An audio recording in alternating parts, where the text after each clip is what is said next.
quando vai trabalhar com os textos literários, quando vai trabalhar com esses textos. Existe a proposta do Coulson, mas na verdade a proposta do Coulson é uma proposta de sequência de letramento literário e não de entender os pressupostos que geram aquela atividade, aquela proposta de leitura, né? Então a gente ainda está nesse processo de construção de uma teoria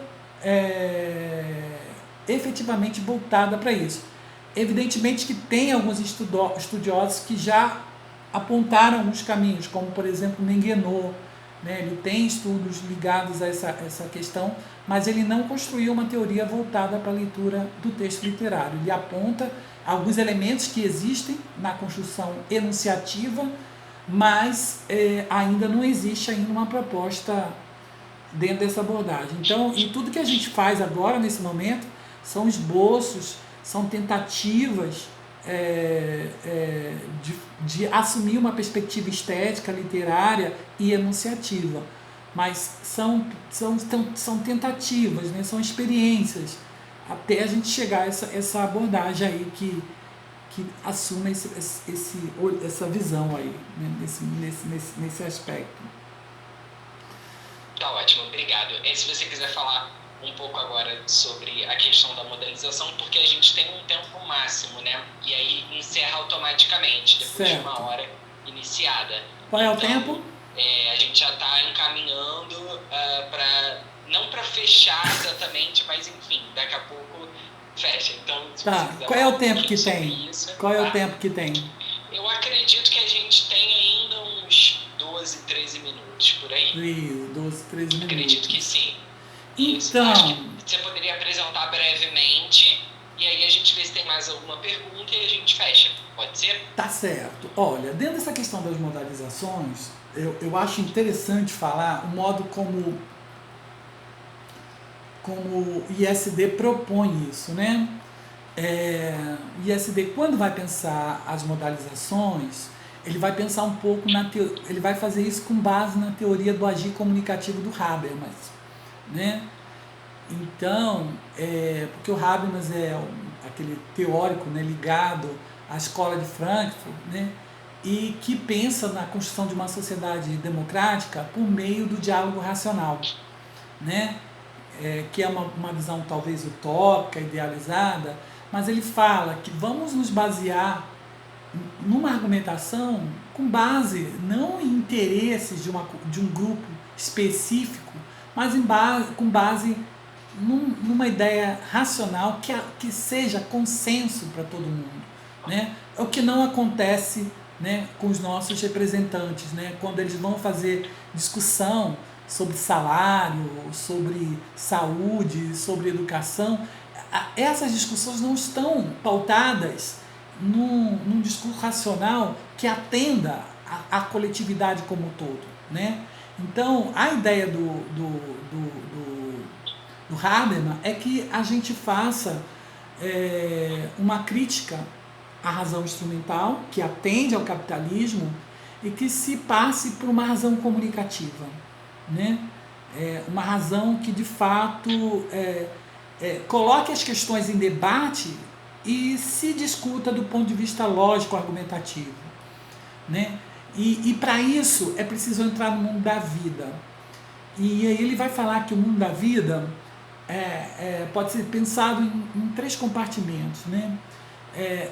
O mundo da vida está ligado à cultura, toda a produção de saberes compartilhados de uma sociedade que tem uma base lógica. O mundo da sociedade que está ligado às regras sociais, as regras que são legitimadas e combinadas, e um outro mundo, que é um mundo que tem muito a ver com a literatura, que é o mundo particular, que é o mundo da pessoa. Tá? Então, ninguém aqui fica reproduzindo as coisas que estão na sociedade tal como elas estão. Cada um faz a sua síntese, cada um faz a sua representação, que é sempre particular. Nós nunca teremos uma reprodução em massa, né? Todo mundo ao se deparar com determinado fato, ao se determinar com determinado conteúdo temático, vai observar esse conteúdo temático e vai captar com a sua singularidade. Então, diante disso, o Habermas vai trazer essa questão do mundo das representações, né? Então, o mundo das representações, que corresponde ao mundo formal e onde se apoia as modalizações, ele diz que existe um mundo objetivo, que é o mundo físico-lógico, um mundo social, que é o mundo das regras, que daí as modalizações deônticas, e daí também um mundo subjetivo, que a gente vai ter aí as modalizações apreciativas e as modalizações pragmáticas, de acordo com o ISD. Então é com base nessa teoria que Broncat vai então emparelhar as modalizações, né? Eu vi pouco isso, né, em outras teorias, né? Mas quando a gente pensa as modalizações lá no ISD, nós pensamos sempre com esse paralelo, né, desses mundos de representação apresentado por Habermas,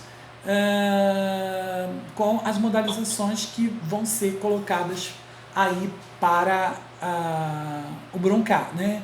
Então nós teríamos então as avaliações lógicas, que avaliariam o valor de verdade nos enunciados com base nesse mundo físico, nesse mundo onde a gente estabelece relações de causa e consequência de forma lógica.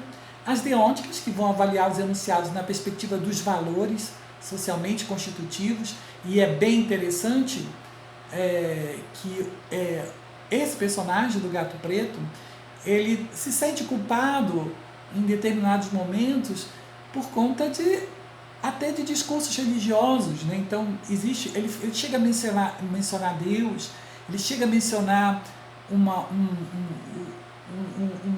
um personagem que poucas pessoas percebem que existe nesse conto, que é o demônio da perversidade, que é uma figura que aparece assim muito, muito ligeira, mas ele fala que é a culpa da bebida, porque ele vai colocar a culpa de todas as maldades que ele faz no percurso da história no demônio da perversidade que o faz beber, né? Mas ele cria algumas instâncias que vão colocar nessa relação de dever, né? Eu não deveria ter feito isso, mas fiz, né? As avaliações apreciativas, porque em toda a construção desse universo subjetivo dos personagens, principalmente do narrador-personagem, a gente vai vendo, né, o modo como ele vai qualificando a esposa, como vai qualificando o gato, para que a gente acompanhe a argumentação dele e faça uma adesão à visão contada por ele. O grande problema é que, na medida que ele vai apresentando essas modalizações lógicas, deônticas, apreciativas e pragmáticas, essas modalizações elas vão se contradizendo, né? Elas vão mostrando mais do que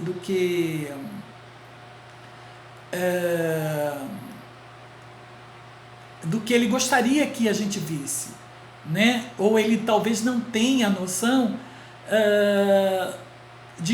da maneira como ele se revela por meio do seu relato.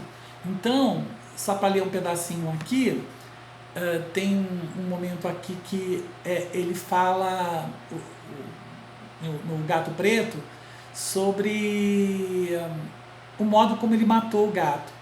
Certa noite, ao voltar a casa, muito embriagado, de uma de minhas andanças pela cidade, tive a impressão, porque ele também não tem certeza que isso é uma noção também, né?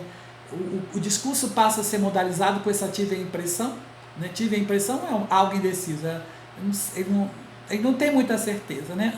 Tive a impressão de que o gato evitava a minha presença, né? Então, que o gato estava ali, ele teve a impressão de que o gato evitava a presença dele ali. Apanhei-o e ele, assustado ante a minha violência, me feriu a mão, levemente com os dentes. Tirei do bolso o canivete, abri-o, agarrei o pobre animal, ali ainda fala que é um pobre animal, pela garganta e friamente arranquei de sua órbita um dos olhos. Então, ele mesmo aqui, ele já se desconstrói, né? A imagem de vítima passa principalmente por esse modalizador friamente, quando ele fala que friamente matou. Então, isso já modaliza uma intenção de matar, e não matou com culpa, matou com gosto, né? Matou friamente, né?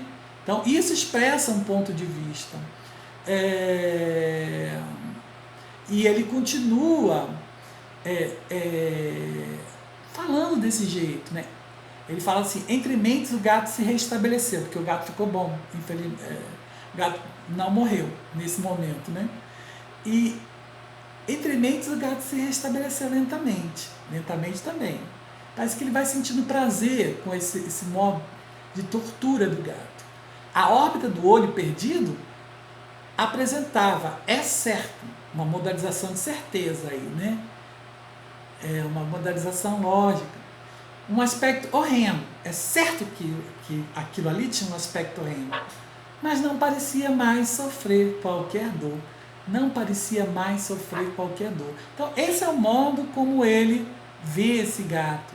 E ele continua. Uma manhã, agora ele já tirou os olhos do gato, agora ele vai realmente matá-lo, né? Aí ele fala como ele vai matar. Uma manhã, a sangue frio. Do mesmo modo que ele fura o olho friamente, agora ele vai enforcar o gato a sangue frio. Meti-lhe um nó corridio em torno do pescoço e enforquei-o no galho de uma árvore. Filo com os olhos cheios de lágrima. Como é que ele fez? Com os olhos cheios de lágrima, com o coração transbordante do mais amargo remorso.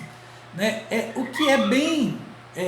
aqui a gente tem a maneira como ele mata, o que também é uma grande contradição, né? E daí a gente vê um toque de ironia, né? Como é que ele mata a sangue frio e ao mesmo tempo com os olhos cheios de lágrimas, né? Se a gente vai vendo que o discurso tem uma certa ironia, né? E a gente vai vendo no decorrer da história como esse personagem é sádico, como ele sente prazer, inclusive, em contar sobre o sofrimento que ele causa aos personagens, como o gato e como sua esposa, né?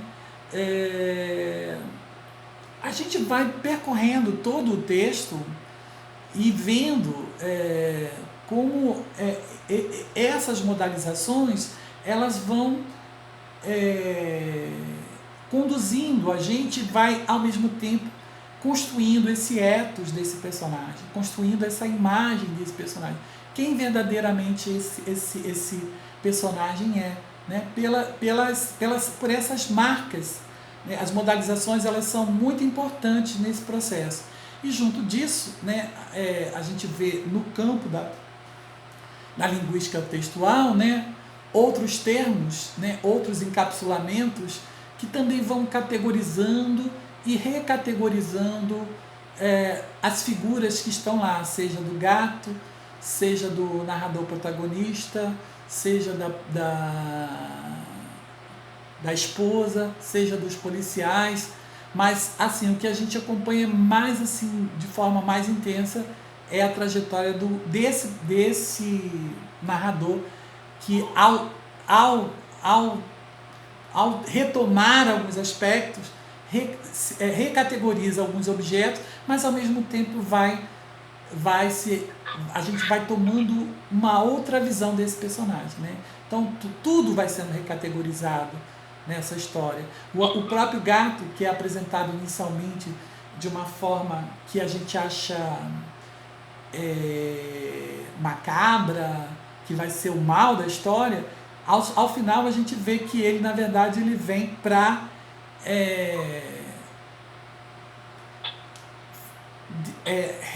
apresentar a injustiça, né? Apresentar a verdade, né? A morte da esposa que estava emparedada no porão da casa, né? Então esse gato é um gato revelador, né? Então, e ao final também é bem interessante que ele, quando ele é desvendado pelos policiais, ele mostra uma certa revolta, né, do gato, né, que para ele o gato perseguiu todo o tempo, né, e ele fala, né, sobre a descoberta do cadáver da esposa. O cadáver, já em adiantado estado de decomposição e coberto de sangue coagulado, apareceu ereto aos olhos dos presentes. Sobre sua cabeça, com a boca vermelha dilatada e o único olho clamejante, achava-se pousado, aí, ao modo como ele retrata o gato preto, o animal odioso, cuja astúcia me levou ao assassínio e cuja voz reveladora me entregava ao carrasco. O carrasco são os policiais. Eu havia emparedado um monstro dentro da tumba. Né? Ou seja, né, um monstro é o gato. Mas isso tudo sobre a visão do narrador, personagem criado por Edgar Allan Poe, né? Então, acompanhar esse jogo, o modo como o narrador caracteriza, né? É muito interessante. E também aqui a gente já pode abrir uma discussão com os alunos, né? Será que esse gato de fato é odioso? Será que esse gato é um monstro? Ou isso está aos olhos do narrador personagem, né? É interessante, né, a gente acompanhar como os fatos são modalizados e por quem, com que finalidade foi estabelecida essas relações, né?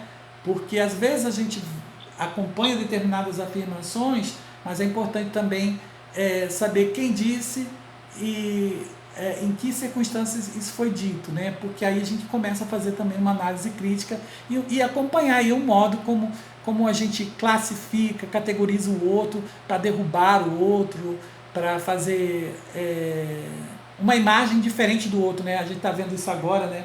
No Big Brother, né? Como algumas pessoas gostam de modalizar, caracterizar as pessoas de uma determinada forma para fazer com que aquela pessoa tenha uma determinada imagem, né? Então, o papel das modalizações ele também cumpre essa função, né, de projetar uma determinada imagem, né? É um recurso argumentativo, é um recurso que promove representações, né? Bem, eu acho que eu posso parar um pouquinho para, se alguém quiser fazer alguma pergunta. Também a condução, né? Você está falando sobre isso, eu estou pensando sobre a condução do interlocutor, né? Porque você acaba levando a pessoa a ter determinadas conclusões sobre um assunto que ela nem teria se você não colocasse daquela forma. Até mesmo porque, como a gente ainda discute muito essa questão, né, da subjetividade, de uma suposta neutralidade, então as pessoas muitas vezes acreditam, né, que quando estão lendo alguma coisa ou estão, enfim, ouvindo alguma história, elas estão sendo expostas exatamente aos fatos como eles ocorreram, mas nunca é, né? Sempre é carregado de subjetividade, né? Carregado do que a gente acha, do que a gente vivenciou, das informações que a gente tem. E aí, abro para perguntas, caso alguém queira fazer um questionamento. Ou comentários. Temos vários comentários das pessoas dizendo que é muito bom te ouvir, da Cris Barbalho. O Leonor também pediu para você falar sobre o ensino, mas eu já estava falando, já estava fazendo essa pergunta, né, pedindo para você comentar sobre isso. Eu queria também saber se você poderia falar um pouquinho, pelo que o pessoal comentou, a Jaqueline comentou aqui nos comentários, que a gente tem mais tempo, né? Parece que não é tão pouco assim. E até agora a gente não recebeu notificação de que vamos ter a live encerrada. Então acho que a gente pode estender um pouquinho, já que a gente começou um pouquinho depois, né? E aí eu queria saber se você poderia falar um pouquinho sobre como foi esse processo de escolha né, desse conto, por que você escolheu esse conto, porque essa é uma dúvida muitas vezes, né, das pessoas quando estão fazendo uma pesquisa. Como eu vou fazer determinadas opções metodológicas, qual texto eu vou escolher, né, enfim, queria que você falasse um pouquinho sobre essa escolha desse corpus, desse gênero, desse texto. Tá. Então, na verdade, eu faço o contrário. São os textos que me levam às teorias, né? Eu sempre trabalho com texto literário. Então, eu trabalho com fábula, conto de terror, contos populares, né? E acaba que cada um me leva para um lugar diferente, né? Eu tenho trabalhado muito com contos de terror, não trabalhei só com esse, né? Eu trabalhei também com William Jacob, né, com A Mão do Macaco, com o Retrato Oval, muitos contos do Edgar Allan Poe, que é uma linha tradicional. Ele tem essa estrutura, e ele tem uma estrutura muito planejada, né? A estrutura dos textos, as pistas estão plantadas em diversos lugares de forma já proposital, né? E se você passar naquela pista, você perde algumas coisas, então você tem que ler. Então, é um texto muito bem arquitetado, né? Eu gosto muito de trabalhar com os textos do Edgar Allan Poe porque ele tem essa arquitetura que é pensada, né? Algumas pessoas escrevem mais de forma mais espontânea e escrevem de um outro jeito. Então, os textos do Edgar, eles se encaixam muito bem na descrição que o Todorov apresenta, né, de contos fantásticos. Nem todos os contos fantásticos se enquadram na descrição que o Todorov apresenta. A gente tem contos de terror modernos que apresentam outras estruturas, apresentam outras formas, que aí a gente precisa inclusive de outros referenciais teóricos que não o do Todorov. Hoje a gente tem contos que tem fantásticos, que tem uma dimensão política, um questionamento político muito grande, que faz outros tipos de discussões, porque esse tipo de conto ele faz uma representação do discurso psicológico, das representações psicológicas, do discurso interior, né? Então ele faz isso tudo e coaduna com a proposta do Todorov. Eu agora vou começar a trabalhar com outros contos fantásticos, né, que são de autores brasileiros, que tem uma outra linha de formulação. Então, a base teórica é uma outra. Então, eu vou construindo, que eu acho que a teoria, a narratologia e todos os estudos literários que a gente tem atualmente, né, eles ajudam a gente a fazer essas análises. Eu só poderia fazer essa análise que eu fiz porque eu fiz muito estudo do Todorov e muito estudo literário, né? Muito estudo também em Bakhtin, que agora é uma outra coisa que eu quero abrir mais. Que eu acho que o campo para desenvolver mais esses estudos no campo da literatura é o casamento da linguística de texto, das teorias retóricas, da análise do discurso, com os estudos de Medvedev, que são estudos literários do círculo de Bakhtin, o próprio Bakhtin, né? E também os estudos do interacionismo sociodiscursivo, que é o qual eu me filio, né? De uma forma mais predominante, né? Então, eu acho que os textos eles são as teorias, os tipos de textos que a gente tem que vão fazendo com que a gente escolha também determinadas teorias, né? Não dá para fechar. Pelo menos, eu até agora eu não consegui fechar numa teoria, e não tem como fechar, porque eu acho que as demandas, de acordo com o tipo de texto, eu vou precisar de um suporte teórico ligado a um campo de estudo literário diferenciado. Assim como a gente analisa discurso político, a gente tem que fazer todo o estudo daquele segmento, daquele contexto. Eu acho que também no campo da teoria do literária a gente tem um leque muito amplo, e E é isso, mas eu acho assim, que tem algumas coisas do ISD que nos ajudam a pensar, que sempre a gente vai ter que sempre desenvolver para poder fazer a leitura de um texto. Primeiro é o contexto de produção, que envolve uma coisa que o ISD chama, que são as capacidades de ação, né? Ou seja, como eu começo a produzir sentido e começo a produzir significação a partir de um contexto em que esse texto está inserido. Evidente que quando eu tenho um texto como o texto do Edgar Allan Poe, que foi lá escrito em 1800 e pouco, eu não tenho como trazer aquele contexto. Mas é interessante eu saber alguns elementos que envolvem aquele momento, né, para a construção de sentido atual, né? Então eu sempre observo esse contexto de produção.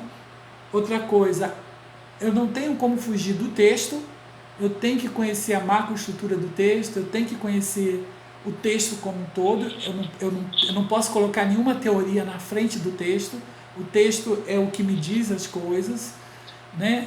E esses elementos linguísticos que contribuem demais para a construção do sentido. Diante disso, eu vou trazendo essas outras teorias, que fazem parte também lá do contexto de produção, que é elas que me ajudam a olhar com esse olhar contemporâneo para esses textos que a gente tem aí. Eu acho que é um pouco disso, né? E aí a gente vai pensando as propostas metodológicas. Aí sim, o segundo momento, que é que o ESD tem uma proposta muito interessante, que é pensar o processo de transposição didática, né? Então, como a gente traz todas essas teorias para o campo da prática? Então, a gente tem que pensar que tudo isso que está aqui é uma teoria, é uma construção, e que eu tenho que pegar isso daqui, essas reflexões todas, e transformar numa coisa didática, numa coisa que tem a ver com os meus alunos, com o meu espaço, problematizar com as questões da minha escola, com as questões... Então, isso tem que estar... Então, a escolha do texto também tem a ver também com isso, né? Tem a ver com isso, né? Como eu queria trabalhar com esse aluno investigador de pistas linguísticas, então eu achei que esse tipo de texto poderia ser um texto bom, e por isso que eu fiz. E aí tem que pensar em todo o processo de transposição didática, para assim a gente formular o que o ISD fala das sequências didáticas, né? Mas para a construção da sequência didática, a gente precisa passar por esse trabalho anterior, que é o trabalho de pesquisa, análise do texto, para quando chegar na sala de aula, a gente saber como problematizar, como trabalhar com esse texto na sala de aula, né? Porque se eu for para a sala de aula, ler o texto no momento, para começar a fazer esse jogo de observação das modalizações, eu não vou ter como fazer isso.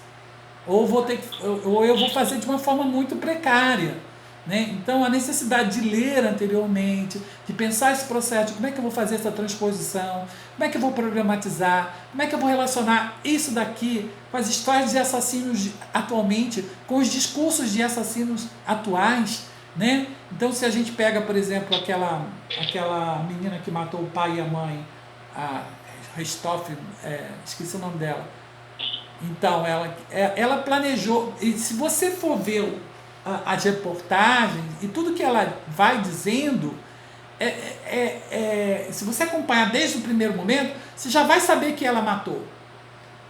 Você começa pelo enterro, né? A menina foi para o enterro simplesmente de top. Ela chorou, fez toda a cena chorando lá, mas ela foi de top. Um topzinho preto. Então, todos esses elementos que a mentalidade de um assassino, né, é construída discursivamente, é construída linguisticamente, né? Então, quando você começa a ler um conto desse, e depois você começa a ver alguns históricos, alguns relatos, alguns depoimentos, né, de algumas pessoas, né, a forma como elas vão, inclusive, modalizando, você vai começando a achar estranho determinados usos e vai ficando mais esperto. Então, a literatura, ela faz a gente entrar no mundo, no universo psicológico, nesse universo todo aí, ficcional, mas que tem muita relação com a vida, né? Com os discursos que são produzidos na vida, né? Porque tudo isso está apoiado na vida, né? Eu acho que a própria construção desse conto aqui já foi pensada por Edgar Allan Poe, pensando em alguns assassinos, né? Porque aqui retrata a mente de um assassino, né? Que não tem dó e nem piedade. Tem uma pergunta aqui.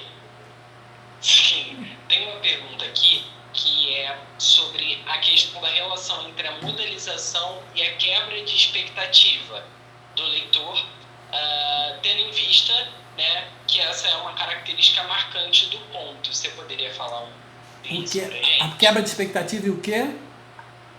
E a modelização. Então, a modalização, então, até um certo momento no processo da argumentação, o autor, o narrador-personagem, nesse processo argumentativo, ele vai tentando mostrar uma imagem positiva dele, né? Mas ele tem um momento aqui de transição, que é quando ele vai falar do demônio da perversidade, que o faz beber e que o faz fazer coisas más. E a partir daquele momento, aos pouquinhos, ele vai utilizando então essas modalizações. Começa ali uma manhã a sangue frio. Quando você a primeira quebra de expectativa, quando você começa a ler esse texto, você começa a achar algo estranho, quando ele fala uma manhã a sangue frio e metia o corredinho em torno do pescoço. Então, e antes um pouquinho, quando ele fala que matou friamente, tirou os olhos do gato friamente. Quando você começa aos pouquinhos, tem essa coisa, e aí aos pouquinhos o personagem vai sendo desvelado. Não é uma quebra de expectativa total. E o que é mais interessante, que eu acho que na construção dele, ele também vai botando atenuantes, né? Olha, eu fiz isso por causa da bebida, eu fiz isso por causa do demônio, né? Aos poucos ele vai, esse texto ele vai num crescendo, a ponto, e a quebra de expectativa total chega lá quando o gato aparece em cima da cabeça da mulher, né? Quando os policiais quebram a parede, né? Então ali mas ele vai num crescendo e numa linha de tensão e no final o estado de hesitação, porque a gente quando tem alguns textos que a gente quebra uma expectativa e chega a uma conclusão. Aqui